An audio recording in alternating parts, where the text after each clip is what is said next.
Cheating on a beloved wife is scary in the first place. Her feminine nature perceives adultery as a kind of victory over her husband, giving her the right to subsequent freedom of action. There are many examples of the true feminine nature in history. There are many cases where a wife easily exchanged her husband for his worst enemy, even if he killed the father of her children, and easily went for intimacy with someone who was closer at the moment when she wanted love.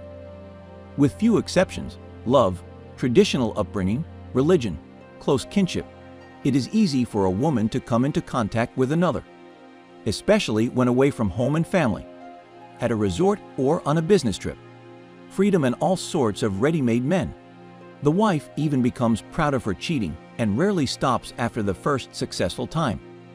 There is a sense of superiority and squeamish pity for her horny husband inside her, and sometimes she can't stand to brag. And how about it? Her husband may not have time to know about her victories, and it's so sweet to watch him humiliated. Pity the husband. No one deserves that. Lucky for those husbands whose wives love or at least respect them in other cases, and this is the majority. Wives from fornication is kept by fear of loss of material well-being. Alas, this is the reality of family life these days. My wife and I had a passionate love affair. We met at a party and never parted. We dated for almost a year. We understood each other almost without a word. Our hearts beat in unison. We got married early. I was 20 and Jessica was 19. A son was born 9 months later, then a daughter 4 years later. We lived happily ever after. I graduated from Stanford University, joined the Army for 2 years, and stayed there as a career officer. What was there to return to on an engineer's penny salary? The Army paid good money for those days. My wife did not have to work. My money was quite enough to support my family. Right after my wedding, my parents died in a car accident. Of all my family, I had only my grandfather, Aaron, and he lived far away from me, in the Canadian countryside. There was no way to get him out of there. My service was going quite well. After 5 years, I was stationed in the Western Group of Forces in the GDR. After 1 year of service, I went to Africa, to Eritrea as an instructor. One day, on my way back from an operation, my armored personnel carrier hit a mine. I was sitting on the armor, with my legs over the side, and the blast wave tossed me 7 meters off the road. My back hit the ground and I lost consciousness for a while. When I came to consciousness, I could not breathe freely for a long time. In the hospital, the good doctor said I was born with my shirt on. If I had hit a rock, that would have been it, at least a fractured spine. But I'm all right now. I would live. But he said that the consequences could be sad, but they will not appear soon. So, for the time being, Captain, live and rejoice. I did rejoice. With my family, I've been to Serbia and Africa again. I reached the age of 45 and retired as a colonel. Not God knows what, as many might think. Colonels are divided into 3 types: Mr. Colonel, Colonel, and Hey Colonel. So here I am, Hey, with a small pension and a set of standard officer awards. I kept my parents' 3-room flat in my hometown. We moved in there. During the service, we saved up some money, so that was enough for the first time. It would have been all right, but the consequences of the back injury did not keep me waiting long. At first, I just had pain in my back and lower back. Then my leg began to go numb. Later, I began to have wild pains in the spine and the failure of my left leg. So, in time, with a quiet sadness, I became a subhuman and a part-time under-husband. I can't say that Jessica and I have had a bad life all this time. There were things that happened, but there was no cheating on me or my wife, until Jessica went to work after I got out of the Army. That's where it all kicked off. Lately, I've been in and out of hospitals a lot and staying there for long periods of time. There was a time when I underwent treatment and rehabilitation for almost 6 months. My wife came to see me at first, but then disappeared. My son came to visit. He told me that my mom had broken her leg and couldn't come. Jessica showed up 4 months later, said she was in rehab, etc. At first glance, her attitude toward me had not changed. But that is at first glance. Jessica began to travel frequently, sometimes for long periods. Several times she went to a sanatorium with a friend. She said I wasn't allowed, and she was terribly tired. She talked on the phone for long periods of time, hanging up on me as I approached. I knew Jessica was seeing someone, but my suspicions weren't really fleshed out. So one day I was surfing the internet and got into my wife's classmates page. She had forgotten to close it. There I came across a very interesting photo. The picture was of a happy family. A woman with her head tilted toward a young man holding her hand. The man was holding a 1-year-old baby in his free hand. The family was staring into the lens and grinning happily. So in the role of the happy woman was my Jessica. I went through her friends on the site and found this macho guy. I opened his page and went nuts. One of the pictures posted was of Jessica with her infant baby, and they were being hugged by a happy man. The same one from the first picture. And the caption was "Our baby." So if you think your wife is cheating, you know it's not you. What a twist. Wow, Jessica. Having an affair on the side, living on 2 families and having a baby. When did she do that? I figured it out, just as I was lying in the hospital for a long time. Apparently, she got pregnant even earlier, but she was too young and it was not noticeable, and then she broke her leg. I decided to take it easy and figure it all out. Through a former colleague of mine who was a police officer, I found out all about this woodpecker who had my Jessica and her relationship. He was 7 years younger than her. His name was Ben. Businessman, you betcha. Been hanging out with my wife for almost 2 years now. Made her a baby and sort of got her married. I realized that was the end of it.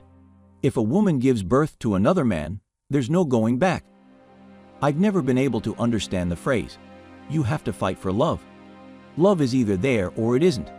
There's no other way. Fight or not, if you've fallen out of love, smash your head against the wall. You won't change anything. Time kills love.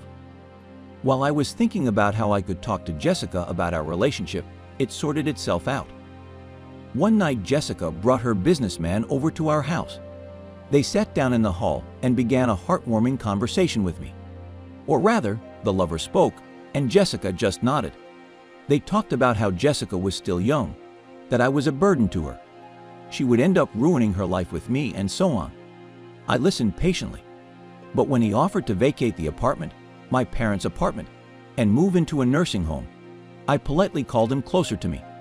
Unsuspecting, he, with the contemptuous smile of an alpha male, leaned toward me. Olga understood everything and wanted to warn him, but it was too late. I had a good right hook, so the macho man felt it as a sledgehammer to the jaw. He rolled his eyes and flew off into the corner, banging his head against the wall. I knew I'd overreacted. That blow could not change anything. Well, at least it was something. Understandably, Jessica screamed and trying to bring her lover to his senses. She explained to me in passing who I was. Impotent, freak, cripple, bloodsucker. I wish you were dead, you bastard. These were the most affectionate epithets my wife used toward me. I listened without interrupting, waited for her lover to return from heaven to sinful earth, and suggested they get the hell out of my house. The macho man, spitting blood through chipped teeth, threatened to meet me in a dark alley and took his treasure in an armful and stormed out of my apartment. As he left, the woman I once loved dearly, for whom I would not have spared my life, did not even look in my direction. I had lived enough, but I did not know then with what ease women renounced their former love, without hesitation, lightning fast and thoughtlessly cruel. I expected the businessman to call the police, but he didn't. Jessica must have talked him out of it. What finally got to me was my children's decision to go live with their mother and her new husband. No one wants sick fathers. I drank for 2 months, constantly on a binge. Everything inside me burned out. When I started confusing the day with the night, I realized that if I didn't go to my grandfather in the middle of nowhere, I would either get really drunk or I would go crazy. During all this time, my kids never once called me. Moreover, they did not answer my calls. Nothing else kept me in this town. I stood in the bathroom and looked at myself in the mirror. Pathetic sight, a bruised face, with thin webs of veins and bags under my eyes, long dirty hair, and a beard that looked more like a washcloth. Only a silver army badge on a lanyard and a bat-shaped tattoo on my forearm reminded me of my military past. At the train station, I bought a ticket for the evening train without much trouble and gave Grandpa Aaron a telegram. A new turn in my fate was beginning. I returned to the city late at night and immediately plunged into the whirlpool of events. As soon as I turned on my cell phone, messages about missed calls poured in. The lion's share were calls from combat, a few calls from unknown numbers, and to my great surprise, a few from Jessica. What did she want? I immediately dialed combat. "Connor, we need to meet. There's a theme. How are you doing?" Combat spoke with confident chopped phrases, justifying his call sign. When and where? I also tried to be very brief. Tomorrow, in the restaurant of the Plaza Hotel at 19 o'clock. They wouldn't let me in there with my face. Shave your face, spray cologne, and wash your jeans. Cut the crap. I'm waiting. Bye. Combat passed out. I went into the bathroom and looked at myself in the mirror. My face was like a face. Really, what was there to be fooled about? I smiled. I wonder what he wanted to offer me. I felt great. I could not even believe that there was a time when I could hardly move. My back did not hurt. Only sometimes at night I woke up with a pain in my left leg, as if reminding me of the past illness. I looked in the refrigerator. It was empty. Well, nothing. The situation was normal. I took a piece of lard and a jar of pickled mushrooms with me when I left for town. I'll go get some bread. The doorbell rang. Strangely, I'm not expecting anyone. There was Jessica standing on the landing. Yes, unexpected. What do you want? I really didn't want to see her. Connor, I'm begging you, listen to me. She spoke softly, avoiding to meet my eyes. Can I come in? Come into the kitchen, I said, letting the uninvited guest in. She sat down on a stool and stared at the floor in silence for a while, gathering her thoughts. Connor, I left Ben. What's up? There was so much love. Did you find a new friend? I really didn't care about her problems with Ben, or anyone else for that matter. I didn't have bread for dinner. That was what was bothering me the most right now. What about our baby? Did Ben plant it? Connor, it's not his baby. It's your son. I saw her eyes fill with tears. Ben took a DNA test, and that's where it all came out. What difference does it make? Mine, not mine, whatever. What are you doing here? You ran out of money. I looked at my watch to let you know I don't have time for idle chit-chat. You made your choice. You and the kids. What do you want from me? Connor, the boy's sick. He needs money for treatment. Oh, come on. What do I have to do with this? I don't have any money. Connor, please, he's in intensive care right now. The doctors say if they don't operate soon, he's going to die. I don't have any money. What about the apartment? We could sell it? Jessica, you are out of your mind. Connor, we lived together for 20 years. I remember. I interrupted her. When you betrayed me, when you left me, you didn't think about that. I suddenly thought that our conversation reminds me of a scene from a cheap melodrama. Connor, I'm sorry. There hasn't been a day I haven't thought about you. She was almost crying. I made a terrible mistake. I betrayed you, our family? She continued to speak, and I looked silently at my once madly beloved woman, the woman I would not hesitate to give my life for, the woman who had not hesitated to cynically betray me in my time of need, the woman who cut me out of her life and left me for another man. And now she suddenly came to her senses and asked for my help. Jessica kept saying that her time without me had made her realize how much she loved me, that she only now understood that I was the only real man in her life. Her words lingered, lulled me into a fantasy that only I owned her heart. I'm sorry, I'm sorry. She kept repeating that word like a spell, and I looked at her and imagined her kissing and caressing her lover. Did she really think I would believe her words? That she was confused, that she didn't know what she wanted? That this woman who cheated on me, had a child with her lover, left me, and spent her free time with another man and never thought of me, came back because it turns out she loved only me. In her time, she found an excuse for her meanness and did not hesitate to leave me. She had enjoyed her sensual pleasures with her lover more than once in his bed, and she had coldly planned the moment to give me one last fatal blow. My God, did I seem so stupid to her, ready to believe all her lies? I listened in silence to her remorse-filled monologue. I had something to say to her. When the heat was on, you remembered you had a husband. I was overwhelmed with emotion. I don't care about you or your. I didn't finish. Jessica suddenly fell to her knees. Connor, honey, help me. He's just a little boy. It's not his fault. We're at my mom's place in the one-room apartment. Everything. We would have sold my mom's apartment, but we have nowhere to live. Jessica burst into tears. Jessica, go away. I turned away so I wouldn't have to see her cry. What do I care about her and her child? And try to stay out of my sight again. Jessica sensed something in my voice, and without wiping away her tears, she headed for the door. Connor, she had something else to say to me. Get out, I almost shouted. The front door slammed. I never made it out for bread. Jessica wandered down the first snow-covered street. She knew there was no more hope. In desperation, she wanted to scream, so she put her hand over her mouth. Jessica took the last trolley to the hospital. Teddy lay in a private room, booked up to a machine, tangled in tubes and drips. By his bed, in a white robe draped over his shoulders, sat her mother. Well? Jessica shook her head negatively. Connor refused to help. She covered her face with her hands and wept silently.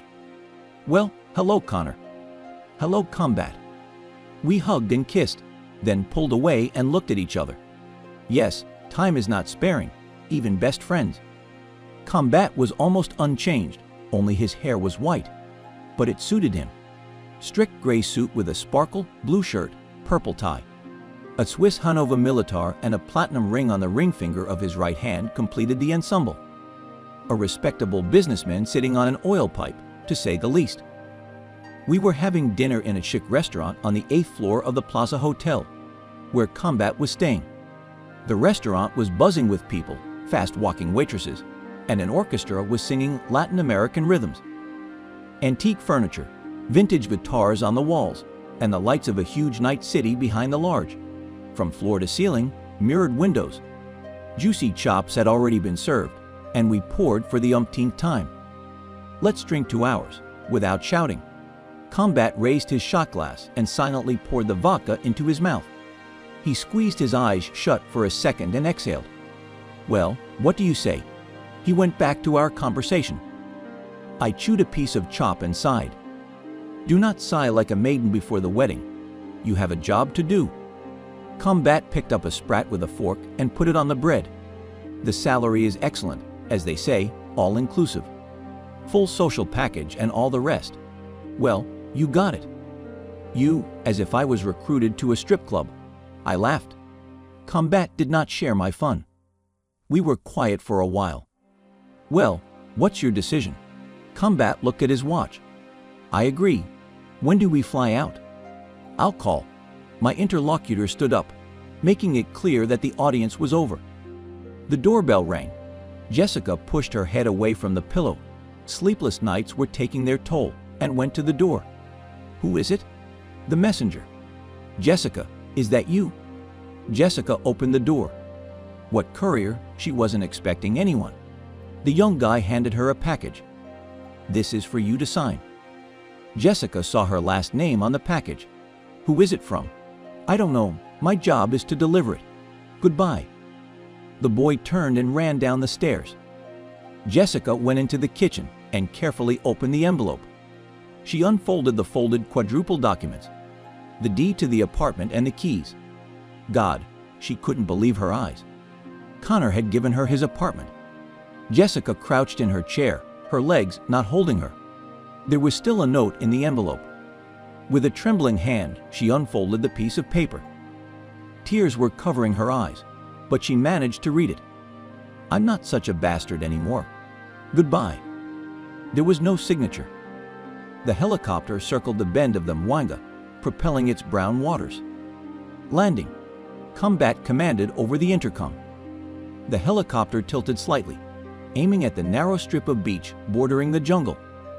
The helicopter steadily landed, just short of touching the approaching trees. The engine stopped, but the blades kept turning. "What's the situation?" came the voice of the platoon leader. Everything was normal. The navigator announced and opened the door. Soldiers in camouflage without insignia, holding their machine guns at the ready, began to jump out onto the sand, taking up a circular defense. Me in combat were the last to leave the helicopter. I habitually put the RPK on my shoulder and looked for a local guide.